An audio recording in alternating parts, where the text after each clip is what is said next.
itu film-film yang nggak bisa diduga, jalan ceritanya, alur ceritanya nggak bisa diduga. Lalu saya mulai lihat, kok bisa seseorang menulis cerita film dengan begitu baik, begitu luar biasa, sampai saya pikir itu cara itu ke A, totalnya ke B. Saya pikir akhirnya A, akhirnya B, dan ternyata memang ada cara menulis sastra, cara menulis naskah. Dan salah satu cara penulisan harus disertai dengan peripetia. Peripetia adalah istilah penulisan cerita, kejadian yang tidak terduga. Kejadian yang apa? Tidak terduga. Peripetia adalah perangkat sastra yang maksudnya adalah kejadian yang tidak terduga sehingga membalikkan keadaan yang dialami karakter ke arah yang baik ataupun yang buruk. Atau juga disebut dengan plot twist. Nah, ini saudara boleh googling, ada di Wikipedia. Plot twist tuh kayak gini nih. Sengaja ceritanya dipelintir supaya si pembaca mengira arahnya ke A, ternyata arahnya ke B.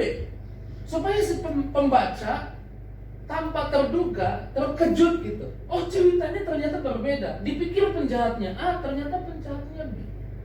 Dan film-film biasanya penulis-penulis naskah yang bagus gitu adalah orang-orang yang bisa membuat plot twist, peripetia yang banyak atau baik. Setelah saya renungkan, ternyata yang banyak menulis tulisan sastra gitu, tulisan yang banyak menulis tentang peripetia ataupun plot twist terbanyak adalah Alkitab. Apa? Alkitab. Amin. Alkitab. Dan salah satunya ada di kitab Ester. Kitab Ester, kitab yang berisi parade peripetia. Maksudnya banyak peripetianya. Maksudnya hal-hal yang gak terduga itu banyak di kitab Ester. Banyak plot twist yang kita pikir berakhir A, ternyata berakhir B. Ada apa di kitab Ester? Ada cerita tentang Haman. Haman siapa? Orang kepercayaan raja. Dia kemudian buat peraturan, kalau dia keluar semua orang lihat dia harus tunduk dan menyembah kepada dia. Tapi ada satu orang Yahudi namanya Mordekai. Namanya siapa? Saya percaya saudara tahu cerita ini. Mordekai nggak mau menyembah kepada Haman ketika Haman nggak mau tunduk kepada Haman ketika Haman keluar. Dan orang-orangnya Haman memberitahu kepada Haman yang tanpa diduga, Haman bukan hanya, ini peripetianya, ini hal yang nggak terduga. Bukan hanya Haman benci sama Mordekai, Haman ambil keputusan dia juga mau membenci semua yang satu bangsa dengan Mordekai. Jadi orang Yahudi semuanya dia benci. Akhirnya dia menghadap raja dan dia bilang ada satu bangsa yang membahayakan kita. Dia buat seperti ini, ada satu bangsa yang membahayakan kita. Terus diajukan, kayaknya kita harus singkirkan bangsa ini. Raja kemudian percaya sama Haman, kasih cincin materai raja. Raja bilang lakukan apa yang kau anggap baik. Lalu ini yang Haman lakukan. Kita lihat di dalam Ester 3 ayat 13-14. Di sana dikatakan seperti ini. Surat-surat itu dia buat surat, dimateraikan dengan materai raja. Surat-surat itu dikirim dengan perantaran pesur cepat. Suratnya banyak, dikasih materai raja pakai kilat gitu, kirim kilat cepat. Ya kan mungkin kalau pakai merpati pos ini terbangnya lebih cepat. Pokoknya kilat sampai kepada siapa? Kepala daerah, semua gubernur, kepada segala daerah, supaya dipunahkan, dibunuh, dibinasakan semua orang Yahudi, daripada yang muda sampai kepada yang tua, anak-anak dan perempuan. Pada satu hari juga, pada tanggal 13 bulan yang ke-12, yakni bulan Adar, supaya dirampas harta milik mereka. Ayat 14, salinan surat itu harus diundangkan di dalam tiap-tiap daerah, dibuat undang-undangnya. Lalu apa katanya? Lalu diumumkan kepada segala bangsa. Mereka bersiap-siap untuk hari, apa hari itu? Hari orang Yahudi, besar, kecil, tua, muda, dibinasakan. Ada ancaman buat orang Yahudi. Mungkin hari-hari ini kita mengalami ancaman dari virus, dari sakit penyakit, dari kekurangan, dari masalah rumah tangga, ada ancaman di tengah-tengah kehidupan kita. Dan saya mau kasih tahu di kitab Esther ada banyak peripeti, parade peripeti. Saya mau coba saudara membandingkan Esther 4 ayat 3. Kita buka dulu Esther 4 ayat 3.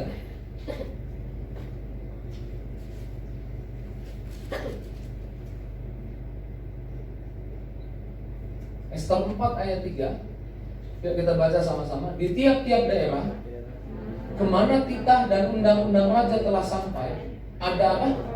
Perkabungan yang besar di antara orang Yahudi, disertai apa?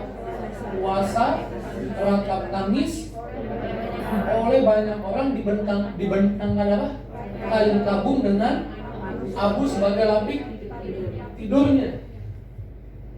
Di Esther 4 ayat 3 ada kesedihan, ada ratap, ada puasa, ada doa di sana, ada kain kabung di sana.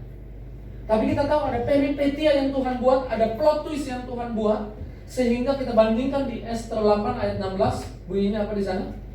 Orang Yahudi telah beroleh apa?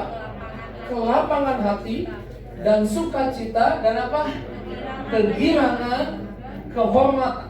Teks lain bilang ada perayaan di Esther 8. Tapi di Esther 4 ada apa? Kesusahan. Ada tangisan, ada doa, ada ratap, ada tangis, ada kain kabung. Saudara ada di mana? Saudara ada di Esther 4 atau di Esther 8? Apakah saudara sedang hadapi tantangan, hadapi masalah, dan saudara sedang merindukan sampai di Esther 8? Pak, saya sudah berdoa, Pak, saya sudah lelah hadapi tantangan ini. Saya tidak kunjung tiba di Esther 8. Sakit penyakitnya masih ada, hutangnya masih ada, masalahnya masih ada. Saya menjadi capek, Pak. Saya menjadi lelah, Pak.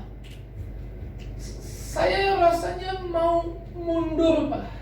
Orang yang saya kasihi, orang yang saya nikahi udah beda orangnya sekarang. Sifatnya, sikapnya udah beda. Dan saya udah berdoa buat pasangan saya, tapi gak ada perubahan. Saya dihianati berkali-kali. Saya mengalami sesuatu yang menyakitkan. Saya mengalami tekanan di hidup saya. Rasanya saya mau mundur, Pak. Saya tahu ketika kita hadapi tantangan, hadapi masalah, ada diagnosa dokter, itu bukanlah hal yang mudah. Itu bisa buat kita lelah. Tapi sebagai hamba Tuhan, saya mau katakan, dengan sekuat tenaga, dengan setiap ons kekuatan yang ada di hidup saya mau bilang, jangan pernah saudara menyerah. Karena terlalu banyak resikonya kalau saudara menyerah. Ada anak-anakmu, ada keluargamu, orang-orang di sekitarmu, teman-temanmu yang sedang menanti kesaksian-kesaksian yang keluar dari hidupmu ketika engkau hadapi masalah. Mungkin kau ada di Esther 4 dan engkau tetap beriman, engkau sampai di Esther 8, sehingga cerita-cerita itu akan kau warisi kepada anak-anakmu, kepada keturunanmu. Dan saya percaya saudara adalah orang yang berbeda dengan orang lain. Saudara adalah orang yang tidak akan menyerah sekalipun ada tantangan, ada masalah. Karena saudara bukanlah orang yang tidak tahu, tapi saudara adalah orang yang tahu. Tahu apa? Kalau penulis dunia bisa buat peripetia dan berakhir ceritanya dengan kita kagum. Wah, filmnya bagus, ceritanya luar biasa, alur ceritanya bagus. Saudara adalah orang yang tahu bahwa Tuhan bisa buat alur cerita dengan peripetia yang menakjubkan, yang membuat kita kagum. Ada banyak peripetia terjadi di Alkitab. Ada peripetia Abraham dan Sarah.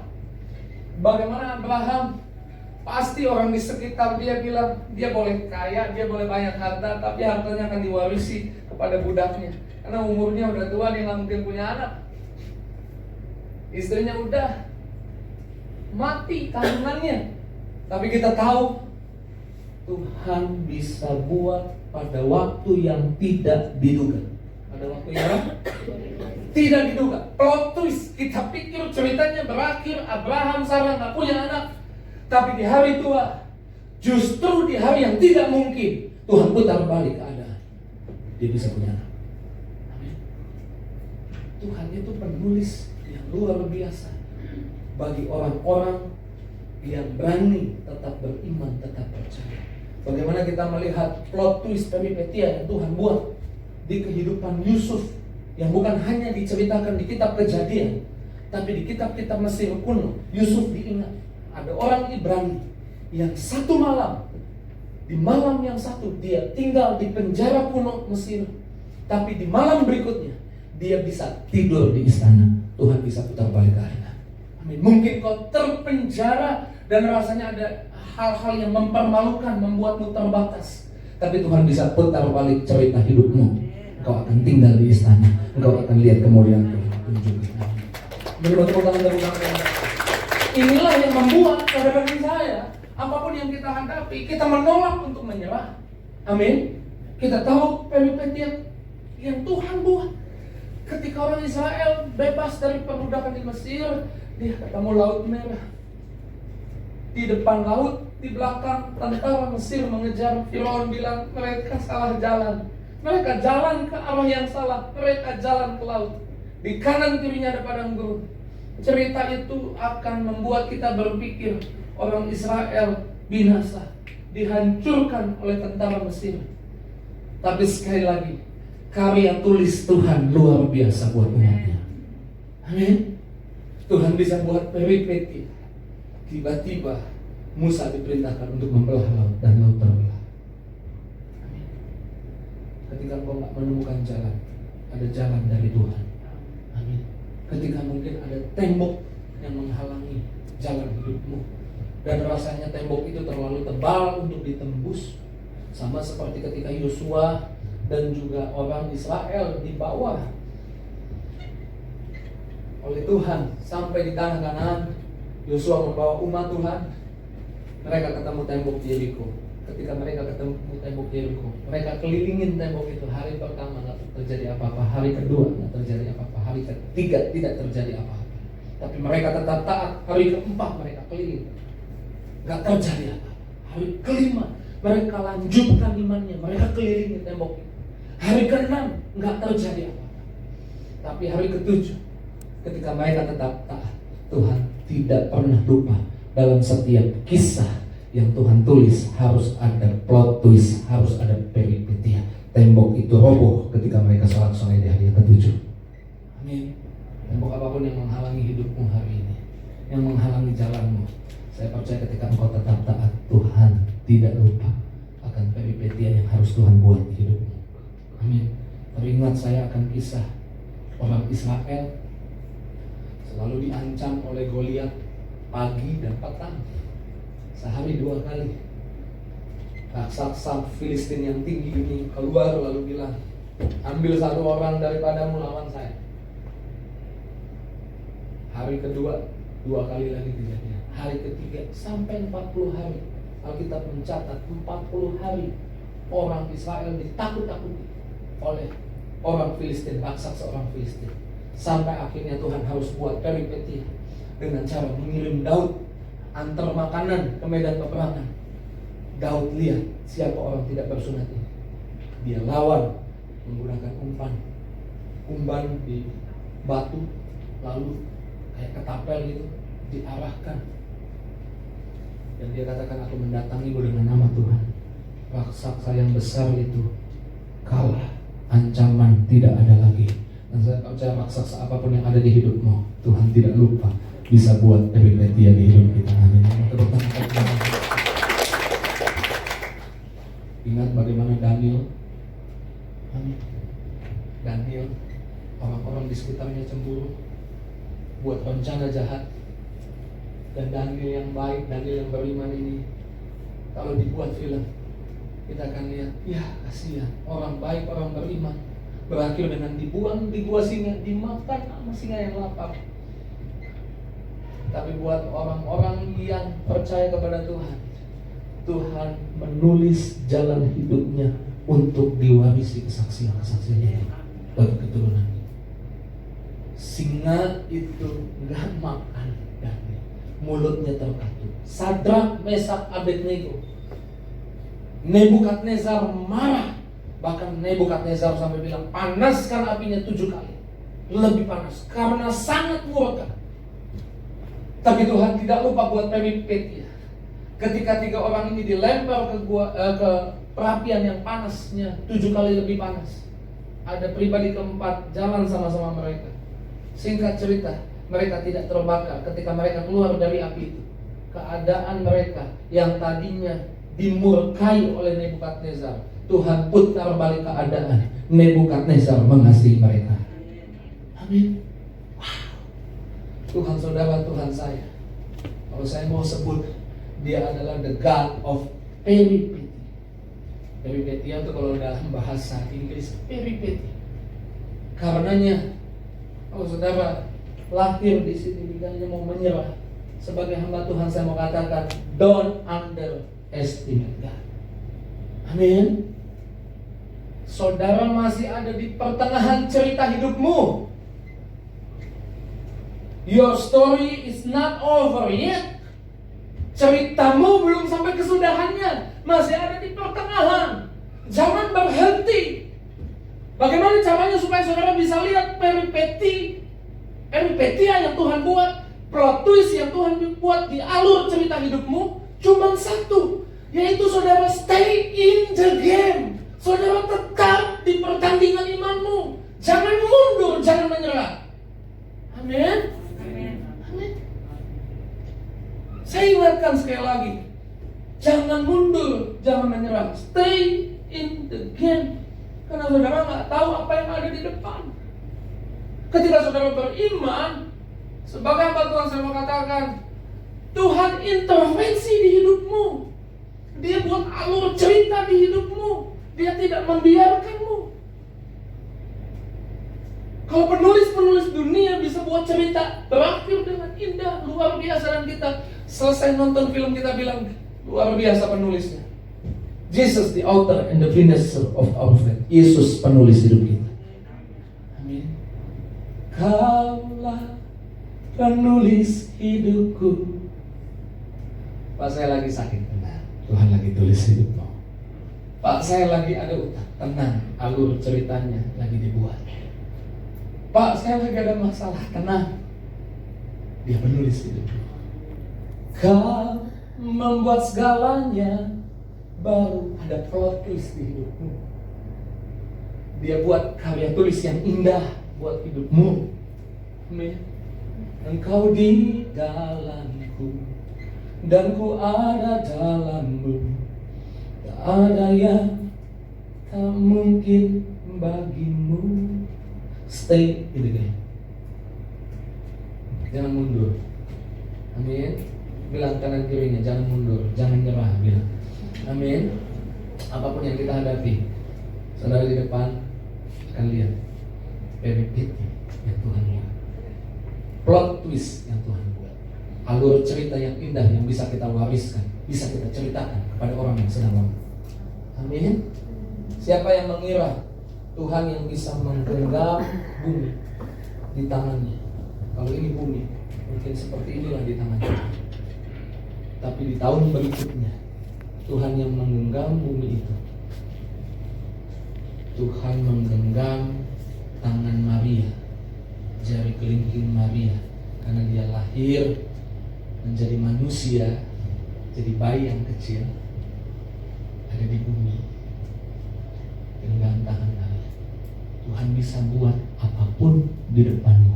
Kalau dia bisa jadi manusia untuk membela hidupmu, dia akan mati-matian, bahasa saya, dia akan mati-matian buat alur cerita yang terbaik di hidupmu. Amin. Jadi yang terpenting adalah saudara Marwan. Kitab Esther penuh dengan parade peripety. Kalau saudara baca di Esther 4 ayat 3 tadi, ada tangisan, ada ketakutan, ada kecemasan. Esther 8 ayat 16 ada perayaan, ada sukacita. Tapi saudara harus ikuti di Esther 6-nya apa yang terjadi. Haman buat tiang gantungan, istrinya setujui buat tiang gantungan buat Mordekai. Bukan cuma buat Mordekai, dia buat tiang yang lain buat orang Yahudi digantung. Ketika besoknya orang Yahudi, Mordekai akan digantung dan semua orang Yahudi akan digantung. Dia datang ke depan istana raja, dia cek tiang gantungannya, udah siap belum? Dia lagi cek tiang gantungan. Di sisi lain, raja belum tidur. Raja nggak bisa tidur. Kalau saudara baca di kisah Ester 6, raja nggak bisa tidur. Kemudian raja yang nggak bisa tidur suruh pegawainya bilang, saya mau bacakan kitab sejarah. Pegawainya ambil dengan tangannya kitab sejarah. Dan saya percaya tangannya ini dituntun Tuhan. Dia ambil satu kitab sejarah, lalu bacakan. Waktu dibacakan, tahun-tahun yang lalu ada 2 orang pengkhianat dari kerajaan akan membunuh raja, tapi digagalkan oleh 1 orang Yahudi yang namanya Mordekai. Wow, ternyata Mordekai pernah punya jasa buat kerajaan. Lalu kemudian raja tanya, sudahkah dia dapat jasanya? Sudahkah dia dapat hadiahnya karena apa yang dia perbuat? Pegawai yang baca bilang, berdasarkan kitab yang dibaca, belum ada hadiah yang dikasih sama dia. Lalu raja mendengar, itu siapa di depan? Ada siapa di depan? Haman. Lagi periksa tiang gantungan. Besok Mordekai akan digantung. Mordekai dan orang Yahudi penuh dengan kain kabung, tangisan, doa, rata, karena besok digantung. Lalu Tuhan panggil ke dalam Haman. Haman masuk ke dalam. Lalu raja bilang, Haman, saya mau tanya sama kamu.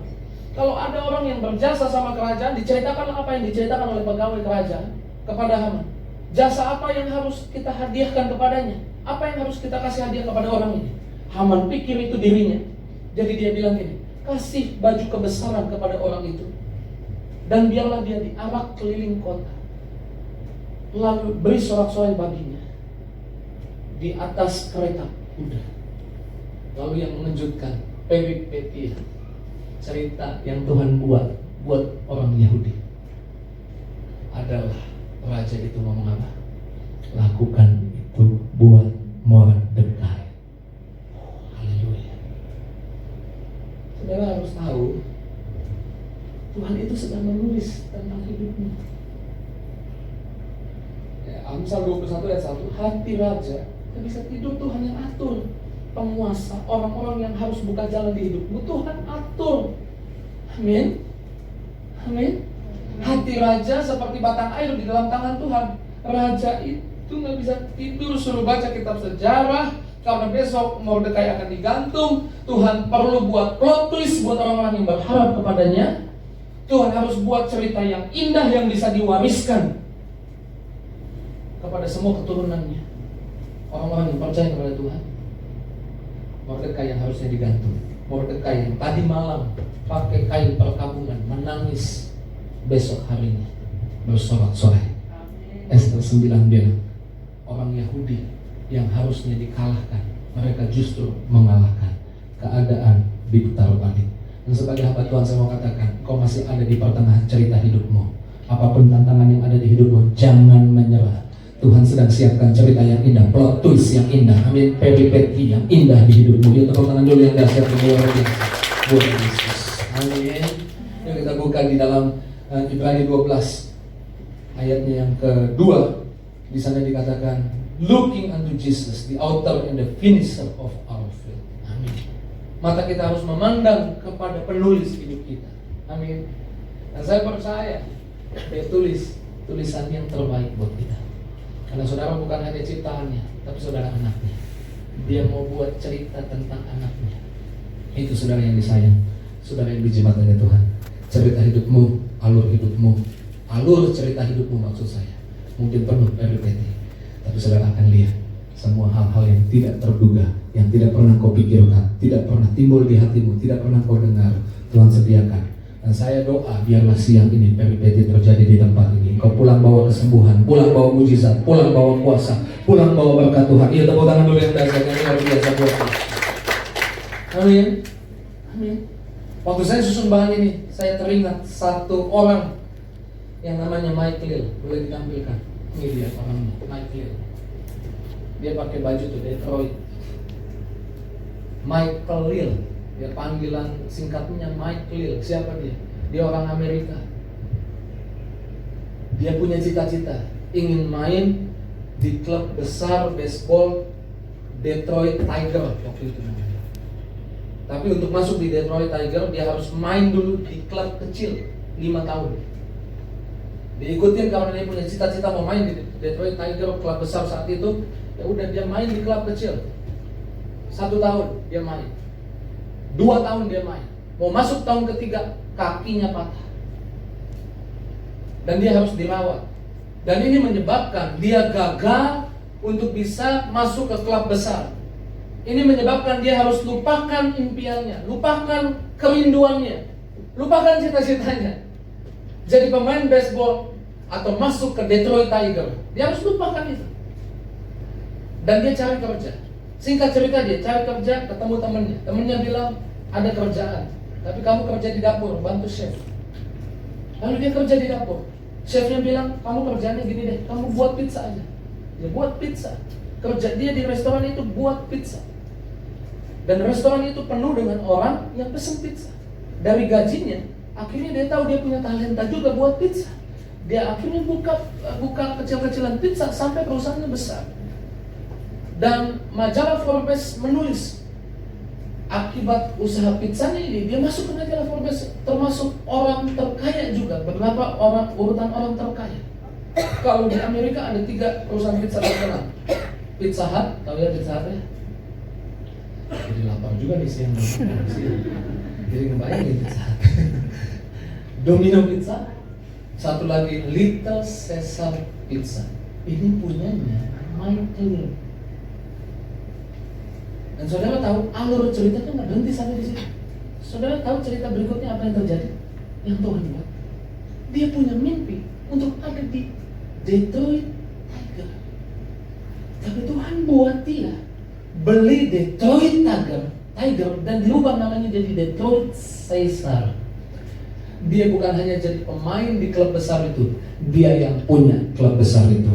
Tuhan bisa jawab doa kita jauh lebih banyak dari yang sanggup kita doakan pikirkan. Ketika kita stay in the game, amin. Ketika kita stay in the game, your story is not over yet. Ceritamu belum berakhir, engkau masih ada di pertengahan. Jangan nyerah dulu. Saya tahu sulit, ada rasa sakit mungkin, saudara rasa takut mungkin yang kau hadapi. Karena Pak Pendeta nggak tahu apa yang saya hadapi, apa yang saya alami. Jangan nyerah dulu. Kau masih ada di pertengahan. Di ujung sana Tuhan buat yang terbaik buat hidupmu. Amin. Ya, tepuk tangan dulu yang dahsyat buat. Sebagai orang percaya, ini yang buat kita nggak menyerah. Karena Tuhan kasih kisi-kisi alur hidup kita. Tuhan kasih apa? Kisi-kisi. Saudara tahu kisi-kisi? Pemain musik boleh siap-siap, minta nada dia. Kisi-kisi itu sebelum ujian biasanya dosen bilang, kurang lebih pertanyaannya kayak gini lah, itu kisi-kisi. Nah, Tuhan kasih tahu alur ceritamu di depan sana.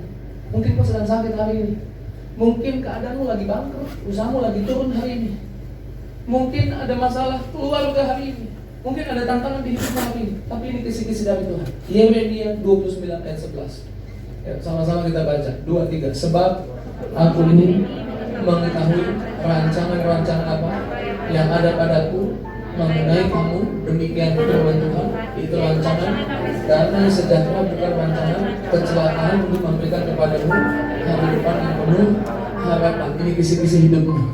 Amin. Walaupun rasanya Pak nggak jelas nih, gelap Pak, kayaknya hancur nih semuanya, kayaknya udah kayak berantakan nih semuanya. Nah, saudara punya kisi-kisinya yang menyebabkan saudara tak perlu menyerah. Karena saudara tahu di depan sana bukan rancangan kecelakaan, di depan sana bukan rancangan yang buruk, di depan sana rancangan yang penuh dengan harapan. Amin. Apa yang kau harapkan, Tuhan akan jawab.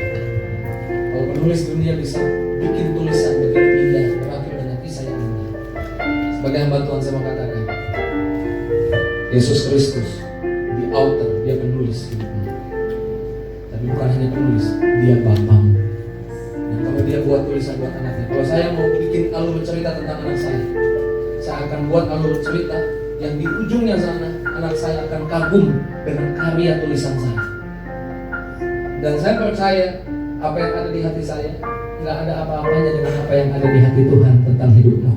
Dia akan buat alur cerita yang indah buat hidupmu, buat keluargamu. Amin. Yang percaya boleh angkat tangan.